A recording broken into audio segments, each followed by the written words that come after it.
30. 천사들과 영들이 인간이라는 것은 아브라함, 기드온, 다니엘과 선지자들에 의해 본 것에서 분명히 드러납니다. 특히 요한이 계시록을 쓰면서 본 것과 여인들이 주님의 무덤에서 본 것에서 더욱 분명합니다. 주님 자신도 부활 후 제자들에게 보였습니다. 그들이 보였던 이유는 영의 눈이 열렸기 때문이며 이 눈들이 열리면 천사들은 자기 자신의 형상인 인간의 형태로 나타납니다. 그러나 이 눈들이 닫히면, 즉 물질 세계에서 비롯된 눈의 시야로 가려지면 나타나지 않습니다. 31. 그러나 죽음 후에는 사람이 자연적인 사람이 아니라 영적인 사람이 된다는 것을 알아야 합니다. 그럼에도 불구하고 그는 자신이 여전히 자연 세계에 있는 것처럼 느끼고 그렇게 느낄 정도로 비슷한 몸, 얼굴, 말, 감각을 가집니다. 이는 그가 비슷한 애정과 사고, 즉 비슷한 의지와 이해를 가지고 있기 때문입니다. 사실 그는 실제로는 비슷하지 않지만 영적인 사람이기 때문에 내면적인 사람입니다. 그러나 그는 그 차이를 알지 못합니다. 왜냐하면 그는 그 이전의 자연적인 상태와 비교할 수 없기 때문입니다. 그 이전의 상태를 벗어버리고 지금의 상태에 있기 때문입니다. 그래서 나는 그들이 자주 말하는 것을 들었습니다. 그들은 자신이 여전히 이전 세계에 있는 것 같다고 말합니다. 단지 다른 점은 그들이 그 세계에 남겨두었던 사람들은 더 이상 보지 않고 그 세계에서 떠난 사람들이나 죽은 사람들을 본다는 것입니다.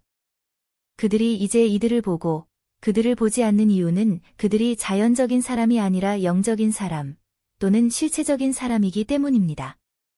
영적인 사람은 영적인 사람을 보고 자연적인 사람은 자연적인 사람을 보는 것처럼 실체적인 사람은 실체적인 사람을 보고 볼 수 있습니다. 그러나 그들은 실체적인 것과 물질적인 것의 차이로 인해 서로 볼 수 없습니다. 실체적인 것은 더 우선적이고 물질적인 것은 후속적인 것이기 때문입니다.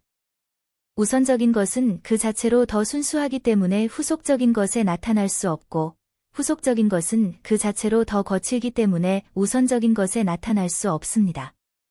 결국 천사는 이 세상의 사람에게 나타날 수 없고 이 세상의 사람은 천사에게 나타날 수 없습니다.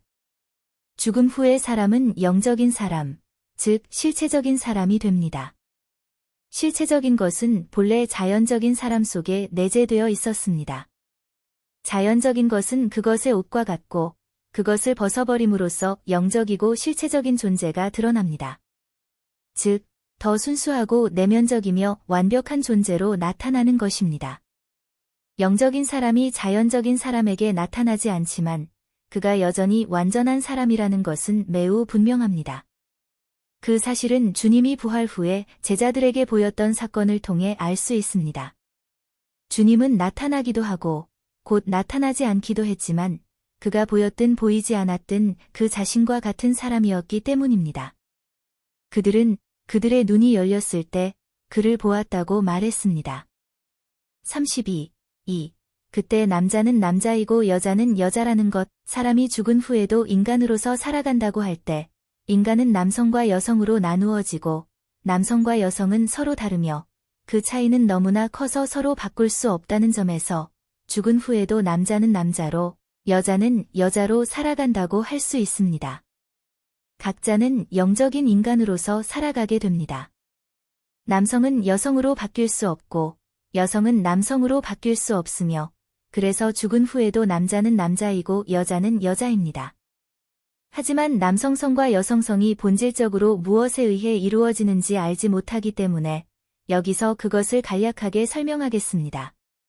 본질적인 차이는 남성 안에서 가장 내면적인 것이 사랑이고 그 사랑을 감추는 것은 지혜라는 사실에 있습니다. 즉, 남성은 사랑이 지혜로 가려져 있는 존재입니다. 반면 여성 안에서 가장 내면적인 것은 남성의 지혜이고 그 지혜를 감추는 것은 그로부터 오는 사랑입니다. 그러나 이 사랑은 여성의 사랑이며 남편의 지혜를 통해 주님께서 아내에게 주시는 사랑입니다. 이전의 사랑은 남성의 사랑으로 지혜로 성장하려는 사랑이며 주님께서 남편에게 지혜를 받는 만큼 주시는 사랑입니다. 여기에서 남성은 사랑의 지혜가 되고 여성은 그 지혜의 사랑이 됩니다. 따라서 창조로부터 각자에게 하나로 결합하려는 사랑이 심어져 있습니다. 이에 대해 더 자세히 설명하겠지만 여성이 남성에게서 나온 것, 즉 여자가 남자에게서 나온 것이라는 사실은 창세기에서 다음과 같은 구절에서 나타납니다. 33. 이 원초적인 형성에서 나오는 것은 남성은 지적인 존재로 태어나고 여성은 의지적인 존재로 태어난다는 점입니다. 즉, 남성은 아는 것, 이해하는 것, 그리고 지혜롭게 성장하는 애정 속으로 태어나고 여성은 그 남성의 애정과 결합하려는 사랑 속으로 태어납니다. 그리고 내부가 외부를 그에 맞게 형성하는데 남성의 형태는 이해의 형태이고 여성의 형태는 그 이해의 사랑의 형태입니다. 이로 인해 남성은 여성과 다른 얼굴, 목소리, 그리고 몸을 가지게 되며, 즉, 더 엄격한 얼굴, 거친 목소리, 강한 몸, 그리고 더 나아가 턱수염을 가진다. 일반적으로 여성보다 덜 아름다운 형태를 가집니다. 또한 몸짓과 태도에서도 차이가 납니다. 한마디로 그들 사이에는 아무것도 같지 않지만 모든 가장 작은 부분에서 결합적인 요소가 존재합니다.